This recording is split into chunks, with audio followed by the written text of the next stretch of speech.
It's time for Roses and Rosé. Buongiorno!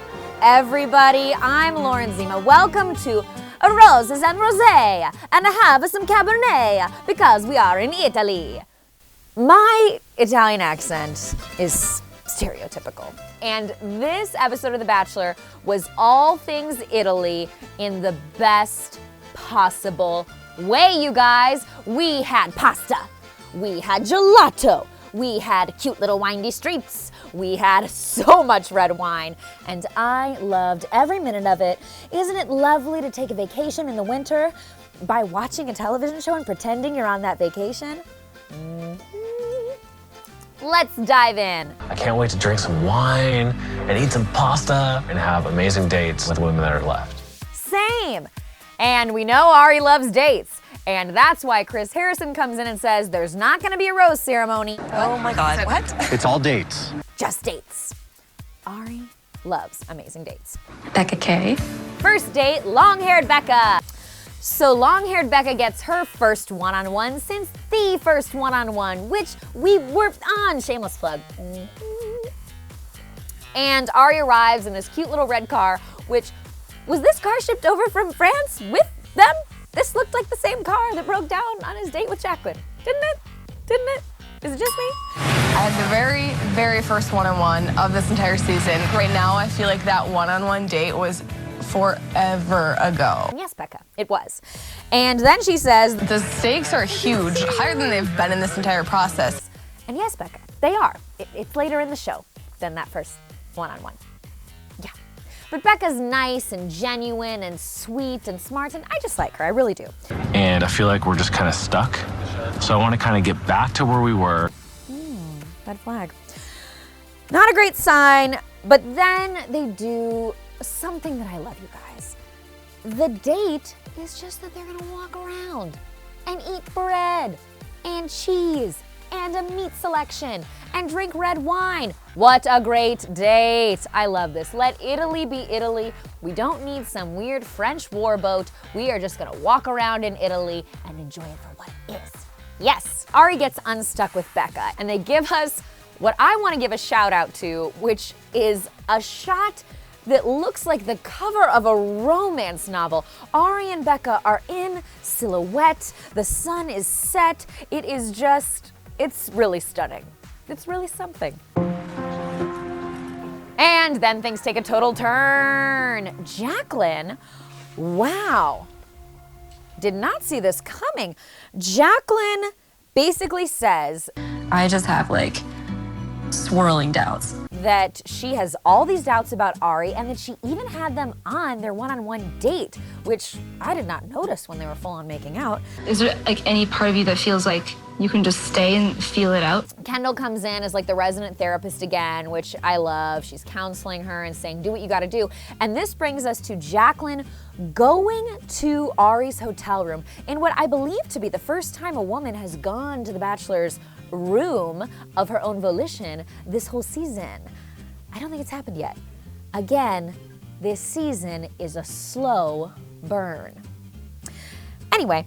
I'm sorry. So Jacqueline, I think, breaks up with him. She tells him it's not gonna work, but then she makes out with him. And then she's like, really, it's not gonna work? But then they make out some more. And she's like, honestly, this is not gonna work for me, but I'm really attracted to you. What a push-pull. Tough to watch. So was Jacqueline sound in her decision? Arie even said that if she changed her mind, he'd let her right back in, which I thought was lovely of him. To figure out how we really feel about Jacqueline, I wanna bring JC in.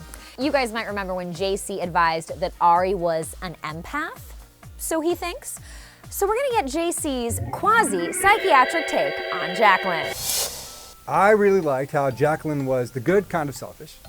She said a couple of great things I liked. She said that she was in love, but she wasn't sure that this was the love. And also, she's not willing to give up her education. 6 more years of schooling for anybody. I think that's cool. The good kind of selfish. Thank you, JC. Yes, prego. It's the name of a pasta sauce. What does it mean? By the way, guys, drink every time you see them drinking red wine in Italy. But I pour you a glass.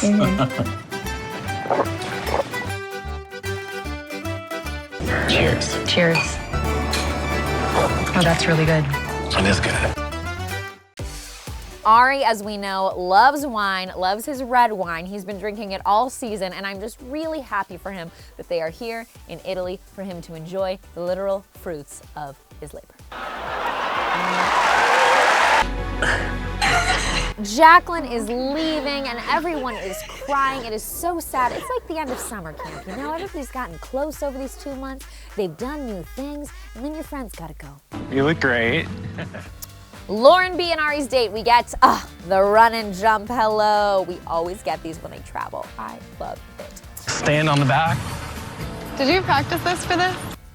Again, we get a great date. Arie says they're just gonna explore this little town, and that's especially a great date for Lauren B because as we know, Paris was overwhelming.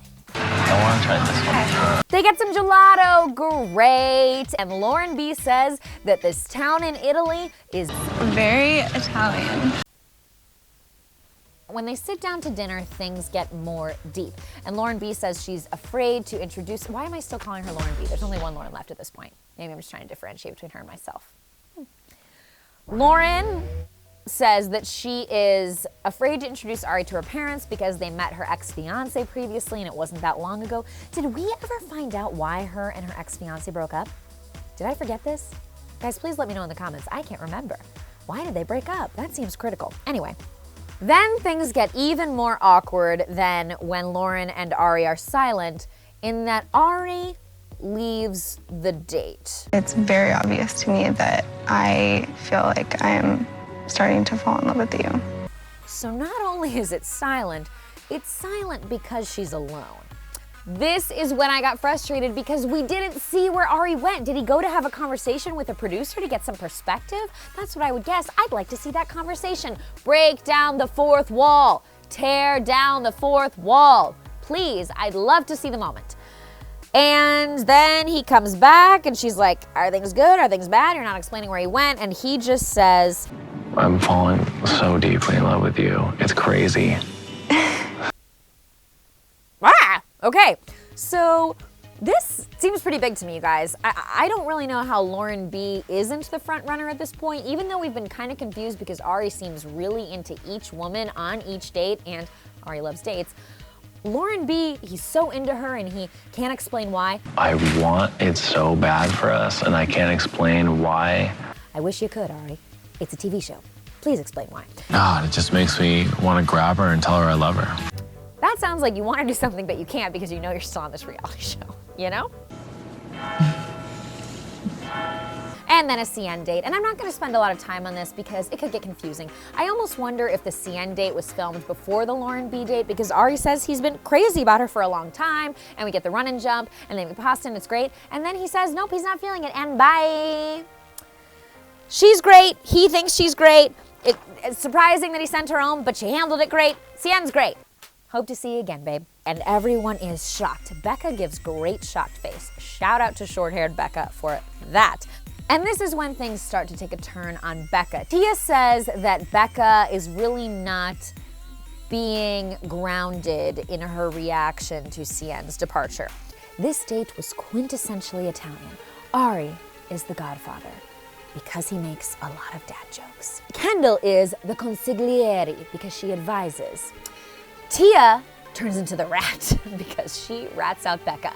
And Bekah, you guys, spoiler if you haven't seen it, is gonna sleep with the fishes. That means Luca Brasi sleeps with the fishes. I don't like feeling like I'm petty or talking about people.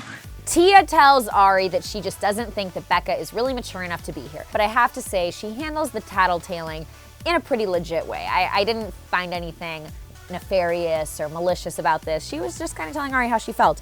But Bekah is very upset by this, and probably understandably so. Someone's talking about her and she's crying, and Arie is comforting her, and he is in prime dad godfather of mode. What's the matter? What is it? Kendall, I'm really excited to meet your family. Kendall gets the first rose, and then it becomes a 2-on-1. on one. Tia versus Bekah at dinner. Dinner date showdown. Here's to being open and honest and direct and finding love at the end of this thing. I love that. Tia cheerses to being honest and direct and finding love here. So she's cheersing to what she's just done, and she's cheersing to what she wants to do. Bekah keeps asking Arie to have faith in her. I wish you had a little more faith in me. But you can tell by his responses that he's losing faith in her. And Tia gets the rose, not our little short-haired Bekah. I was sad about this. Probably my first emotion about a departure this season, because I like short-haired Bekah. What's sad in Italian, you know? No prego.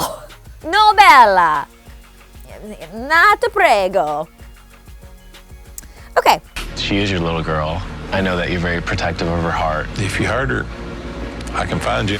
So we get a promo for Hometowns, and these families look intense. Arie has been making his dad jokes, but now he's got to face the dads. And they say stuff like, You're not gonna hurt my Bekah. We're her guard dogs. I'll kill him.